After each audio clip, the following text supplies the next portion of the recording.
All right. Well, here we are. Mai Here it Tai is. extravaganza, we're calling it. I don't know that it's a competition. It's like we're gonna make some Mai Tais and see what happens. No, and there's going to be a common thread, Yes. right? Because everyone makes their Mai Tais a little bit different, but the thing that we're linking up with today is the new most exciting part. That's right, Worthy Park 109. Woo! Meredith and I both have a bottle. We're really excited that finally it has made its way to the US very, very slowly, but it got here. So, you know. The saying is like anticipation makes it better, right? That's true. But it's also just really good rum. So It is fantastic rum. yeah. So what Meredith and I are doing, right, is we're both going to make two Mai Tais. One is going to be the way we would have done it in the before times, the before Worthy Park 109 times, which is still a fantastic drink because I've been drinking them for years. And then the second way, we're going to do it with 109 and just do a side-by-side taste test and see what we think. Yes, absolutely. Do you want to go first? Sure. Yeah, I juiced my limes ahead of time. The only thing I have to do is eventually get my glasses out of the freezer with the pebble ice. So my spec is it's the classic spec. If Maggie ends up watching this, she'll appreciate it because we juice into a beaker. It's just very precise, right? And it's a pretty cheap vessel. Yeah, so so we use 3/4 of an ounce of lime juice in ours. I'm gonna get that. And do you ever have one of those days when it's a tough day, but at the end of the day, things just go right? Exactly an ounce and a half. An ounce and a half from that lime, it happened, and I strained it, and I was like, this is gonna be a fun thing if that's how we're starting out. I love when that happens. Yeah, it's kind of fortuitous that way. We don't use the classic Pierre Ferrand. We use this orange brandy called Beauchant. Oh, all right. And it's just a force of habit because the guy who got us hooked on Mai Tais, that's what he used in a seminar, the first tiki seminar we ever went to. And we just kind of stuck with it. And now if we have something else, it tastes weird. I like mixing. I like mixing it up. Yeah. What are you doing? What's your measurement there? 1/4 of an ounce for that. 1/4 of an ounce. Okay. And then my wonderful husband, Jeff, hand makes our Orgeat. Oh. He does a big batch like once a year. And the secret is it's very close to the Smuggler's Cove recipe. So if anybody's got that, couple different tweaks. The big tweak is, and this is not our recipe, this is actually from the same guy who hooked us on Mai Tais and Tiki. The tweak is that the almonds are roasted before they're chopped and soaked and squeezed and soaked and squeezed and soaked and all that stuff.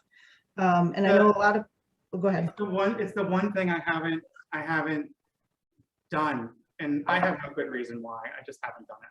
Well, it's a labor of love, and if you have limited time, it takes a full day. It's a full day commitment for it. But he batches it and then he freezes it in little 2-ounce packs. So we just pull it out of the freezer. It's vacuum packed, and we defrost it at time because we don't fortify it. So there's that. So I've got my. I know that it keeps its love in the freezer. That's good. Yeah, it's helpful that way, and you go through it at a decent clip, and then you're using 1/4 of an ounce. Well, I use 1/4 of an ounce in my Mai Tai, so it lasts a couple days.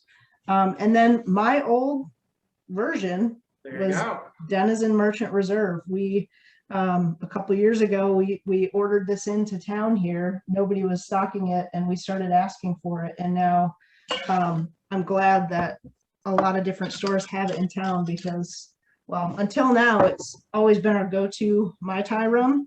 Yeah. I'm just gonna rinse this out because I don't want to contaminate the 109. I got another one. And then what's your measurement on your rum? 2 ounces. 2 ounces. All right. Yeah. So ours is kind of a really easy, dummy 3/4 of an ounce of lime juice. You don't do the no simple syrup. No, I end up doubling up on the Orgeat just because I really like to be punched in the mouth with almond. I'll do mine in a minute, but I used to do, and now I've sort of gone to the same, like double the Orgeat, especially when you're using store-bought stuff. Not that, I mean, Giffard's fantastic, but it has a lot of sugar in it. So Yeah. it does the trick. I also really like almond. So I'm never mad when a Mai Tai is kind of almond heavy. I'm gonna grab my glasses from the freezer. Perfect. And we do the Sonic drive-through pebble ice thing. All right. So I don't know if that's a trick that everyone knows about, but if you have a Sonic near you, they will sell you a big old bag of pebble ice. And we just take that home and put it down in the basement chest freezer. Nice. I'm gonna mute this because I shake vigorously and it's loud, so. No worries. Stand by. I'll make the noise to be like she's shaking. Shake, shake, shake, shake, shake, shake, shake, shake, shake, shake, shake, shake, shake, shake, shake. I'll start to do my ice, so we'll have some noise going on.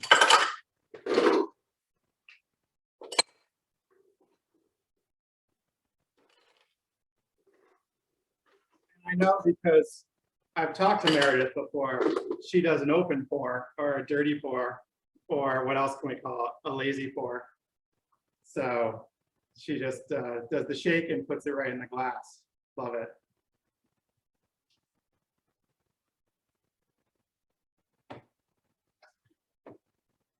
While you're, oh, we're back. Good. We're good.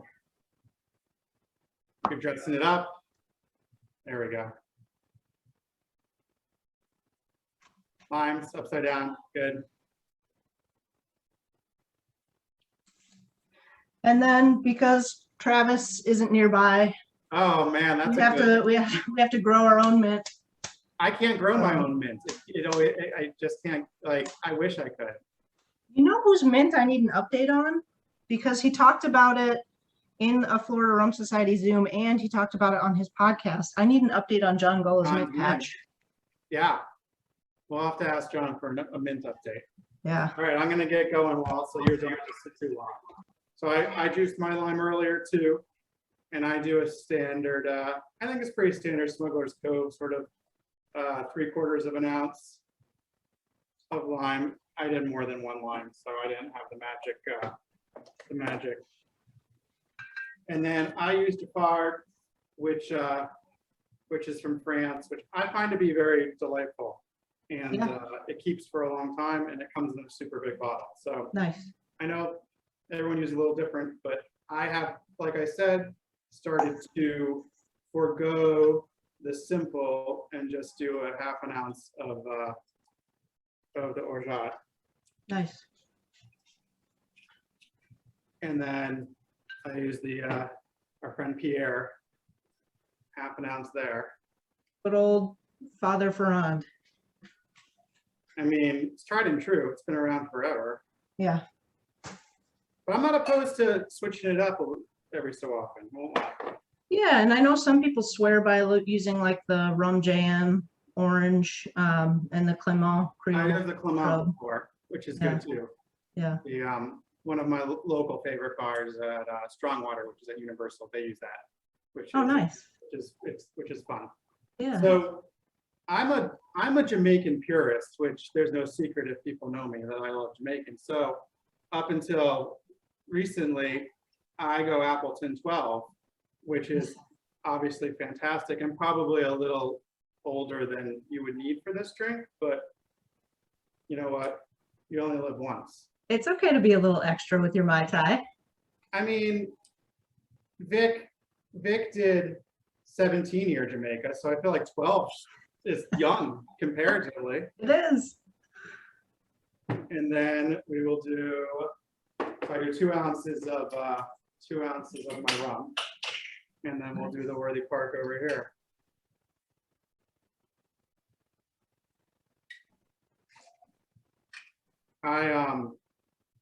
I realize that I'm not, like, I could never be a real bartender because Same. I can like barely talk while I'm pouring into the jigger.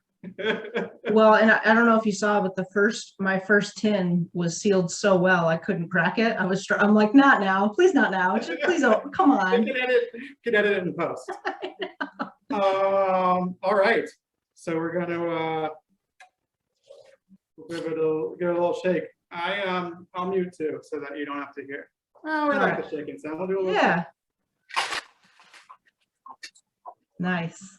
That's classic. I like it. That one's sealed. I can hear it squeaking. Yeah.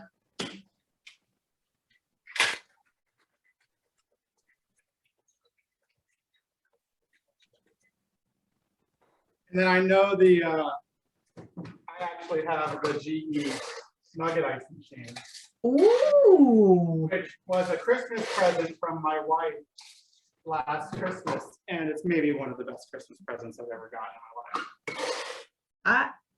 I'm gonna go ahead and go out on a limb and say that Jeff is probably now gonna expect that for his Christmas present. Perfect. I'm glad that I can help him with his Christmas wish list. Truly. I'm gonna try and move into the rum room. For over my it's like a commercial for GE, over my GE Opal nugget ice maker. Nice.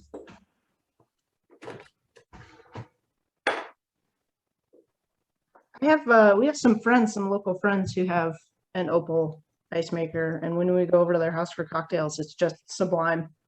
Because the problem with the Sonic ice is that it freezes and melts together. Yeah, no, ours seems to work good. The one thing I'll say is using distilled water is a key. Which I tried to distill it myself, and that just was a long process. So yeah. And I got my limes and some straws, and then I like these. They're little like reusable umbrellas. Oh, that's a great idea. They're like rubber, so you know, you just sort of put it on the side, and you're good That's to go. a great idea. Yeah, Amazon, check them out. All right. Little plastic clippy umbrellas, and there we go. Are those Florida Rum Society Mai Tai glasses? Of course, they are. Florida Rum Very Society nice. Mai Tai glasses. Very nice. So I have one from series 1 and one from series 2. So Outstanding. Who's the artist who did those again? Abby. Abby. Abby is our fantastic artist, and she's done those. She did our zombie glasses. Yeah. She did our logo, and anything that we have done is Abby. And That's a good member to have. It is a very good member to have, and she just did. We just this morning came out with. I partnered with. I have a friend who started a candle company during the pandemic here in Orlando, and so locally hand poured candles here early out of their house, and they were like, "Hey, you want to do some like rum scents?" And I was like, "Yeah." So Yeah. we just and she did the labels for the candles, but they're like inspired by Jamaica, so it doesn't smell like rum, but it has like banana notes and Yeah. like that kind. So they're fun. Yeah. I saw that today. Yeah. Let me take away my dog's very noisy toy for a moment. It's gonna be a problem. All right, you stay safe. Okay, then we can get down to tasting here. So we're gonna taste our OG Mai Tai first, Okay, Mai right? Tai first. Okay. Meredith and Jay, original, what we usually cheers. Cheers. I mean, there's nothing wrong with that. It's fantastic. No. And I don't know when you first had your first Mai Tai, if it was this kind of variation or something close to it, but every time I sip this, I think about the first time I had a Mai Tai, and it was just like something clicked. And I was like, this is great. I need to have these all the time. That's funny. My first, man, can I even remember it?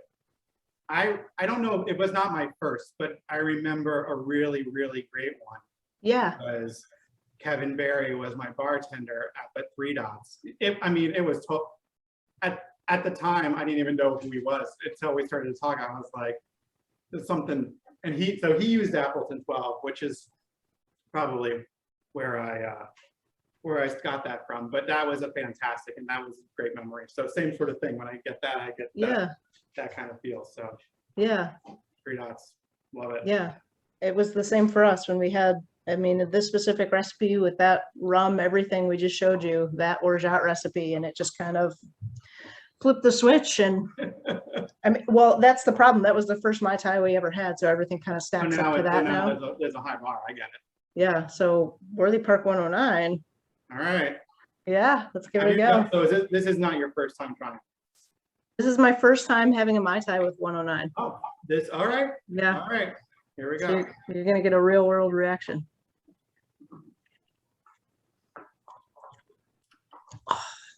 The richness is what I can't get over with 109. It's so incredibly rich. Right. It's almost, God, what's the right word without, but right. You get like a thicker mouthfeel from it. And it's almost like somebody baked something that had like molasses or caramel or toffee, and it's like the really toasty edge around the, you know, like it's like oh, it's not, yeah, it's just like really richly, not quite burned, but just a touch singed. Gosh, and the snoot full of mint, that inhale going in before actually getting that Worthy Park is just like the perfect compliment. It right, it shines, but it doesn't take it over, but it definitely elevates the rum flavor, which if you're looking for like that deep, right, that deep dark rum flavor, which you shouldn't use those dark rum words, but that's the like, well, it's a dark rum. Because they're very transparent about it. They want it to be used in bars, and they know that certain bartenders look for that color rum. It's why Ed Hamilton added caramel coloring to the Jamaica Pot Still Black. It's because the bartender's like, I need a dark rum. I know it doesn't mean anything, but my customers want a dark rum. So and that makes, if you try the Hamilton Gold against the Hamilton Black, it's the same exact rum, but it's different. And if Ed was here, he'd be like, well, because there's a texture thing that happens when you add the stuff, and then like and then Maggie would probably give us a chemistry lesson on it, but it's different somehow, and that makes me happy. yeah. But it really does. This 109 gives this Mai Tai a heavier mouthfeel than my Denizen does, and it's much richer.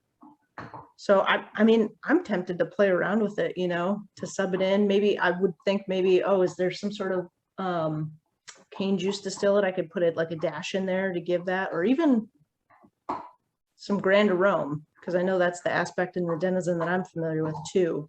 Yeah, kind of that Martinique rum flavor. It's just fun to play with. There's a member in the FRS that he likes the Guadalupe. Yeah, it's continental because it's a French style, but it's molasses as opposed to cane juice. Yeah, that kind of Grand Arome style. Yeah. That makes an excellent Mai Tai as well. I forget what occasion it was, but there were a couple of rum geeks playing around online, and we were all trying to say like, all right, here's what I've got. I've got these bottles on the table. Which ones should I use to make a Mai Tai? Right. And so somebody tried it and was like, and the TCRL Guadalupe was in there, and everyone else was like, I'm going to try it too. So the other thing, it's not a Mai Tai, but you and I have both done the painkiller recipe, which we renamed together. That's right. That's because, oh my gosh, if they have not tried it yet, they need to try it ASAP.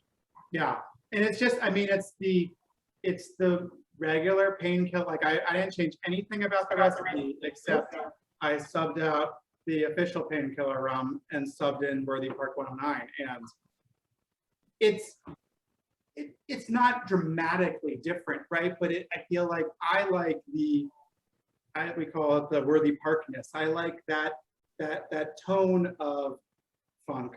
I hate using that word because it's overused, but I like that tone, that ester level that Worthy Park gives.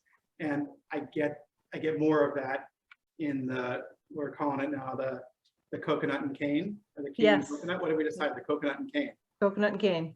And it's delightful. It's very delightful in there. Yeah, I'm just really excited about it. I mean, there's not a lot of distilleries that can say they're truly like single origin, you know, starting from the cane to the molasses to the rum.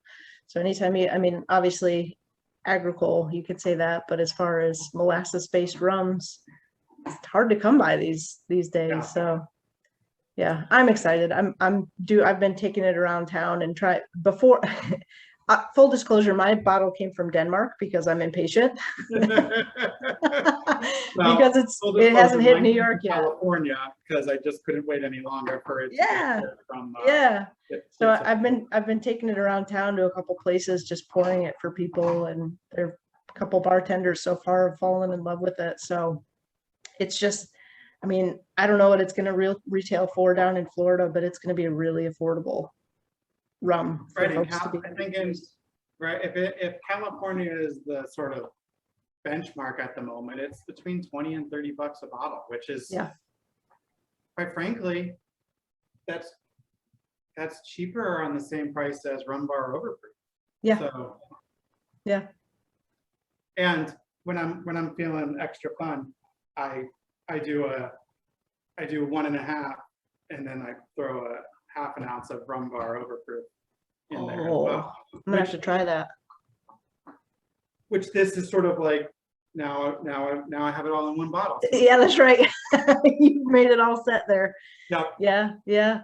Well, this is fun, and this is great to do. And I'm gonna have to have Jeff try it when he gets home from work. Because this is, and I feel like a lot of people were kind of hyping it up before it came out. And I know Maggie got her hands on a bottle kind of early, and she was psyching people out online, and poor Back Bar Project was getting all sorts of like emails and calls. Oh yeah.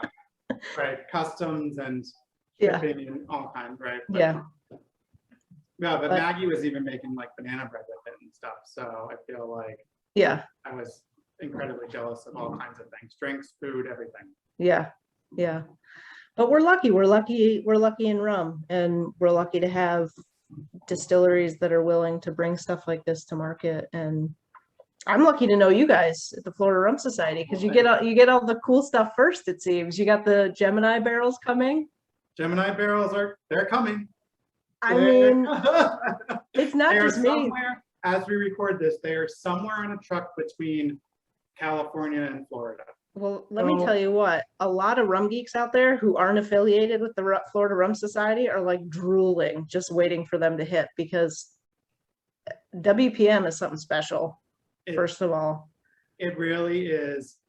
I don't think John Gulla from the Rumcast, I don't think he'll mind if I quote him, and he said, so he picked it, he tried it with me, and he said, this is a life-changing rum.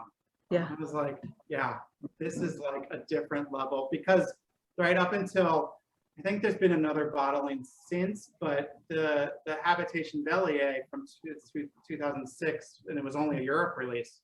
Yep. One of the only, if not the only, for the Park Medium, like just for the Park Medium bottling. Yeah. So yeah, this is exciting. Yeah. Have you tried that? 2006 Habitation. Yeah, I have some. Oh, good for you. I was gonna say, if you don't, we'll send it. She's in a good spot right up there. That's right. Yeah, no, it's exciting, and it's cool to see what you guys are doing, and of course you support the hell out of Zan and Worthy Park, so that's I'm excited. I mean, can we talk about, and if we can, I'll edit it out, but yeah, Friendship Barrel is coming. I mean, that's exciting stuff. I don't know why we couldn't talk about it. I don't know if that's to be a secret, but no, I don't think so. We'll leave the details a secret for now, but yeah, both the Rumchester Club and Florida Rum Society are doing a split barrel, and it's going to be from Transcontinental. So stay tuned, because I think late fall, early winter, I think, is when we're targeting this. So yeah, possibly early 2022 if things continue to delay. Like, be flexible, everyone. It's just rum. It's just rum. Yeah, it'll get here eventually, but it's been dubbed the Friendship Barrel. So yeah, I love that, the Florida Rum Society Rumchester Friendship Barrel. And you have to give a shout out to the person who kind of brought it all together. As you lovingly call her. Perry Godmother. The The Perry Perry Godmother. Godmother made it happen. So That's we right. We appreciate the Perry Godmother. Yeah. And yeah, it's so, you haven't tried it, have you? Or did you get a sample? I haven't. I've only heard about it. It is so good and so unique that it's going to excite a lot of people. So I'm glad that it'll be both in Florida and up in New York, because I think that that both rum groups, which are just so in love with rum, are going to really appreciate the extra undertones that it has. And I only had we only had that much to enjoy, but it's a fantastic. Just rum. based on the transcontinental releases lately, and something that was released previously, I was just kind of like, it's going to be good. It's going to be good. Yeah. That was very exciting. Well, cool. Well, thanks for thinking of doing this, and thanks for, I mean, Maggie kind of connected us, so that was nice. And really, Maggie is who really thought of it. So we'll give Maggie credit. Yeah. She was like, I don't have time to do this, but you and Meredith should get together and just talk about 109 and make some Mai Tais. And I'm like, that sounds like a great idea. Hell yeah. Yeah. No, she was adorable. She's like, I volunteered you for something, but I think you won't mind. And I was like, okay, yeah, what is it? I'm down. The funny thing is Zan I don't think Zan even knows that we're doing it. So it'll be a surprise for Zan. I hope it'll be a good surprise. Awesome. Well, Meredith, thank you so much. I'm blocking my face, but cheers. Cheers. This was a lot of fun. Thanks for doing it. And no, thank you for joining me. Yeah, one of these days we'll have to have a drink in person. Sometime we'll do it in person, and that'll be an exciting day for sure. Boat drinks is on my bucket list, so let me know. Keep me posted. That's an easy drive up for it. Perfect. All right. Well, thanks for doing this. You're welcome. Thank you. Cheers, and we'll talk soon. Talk soon. Bye-bye. Bye.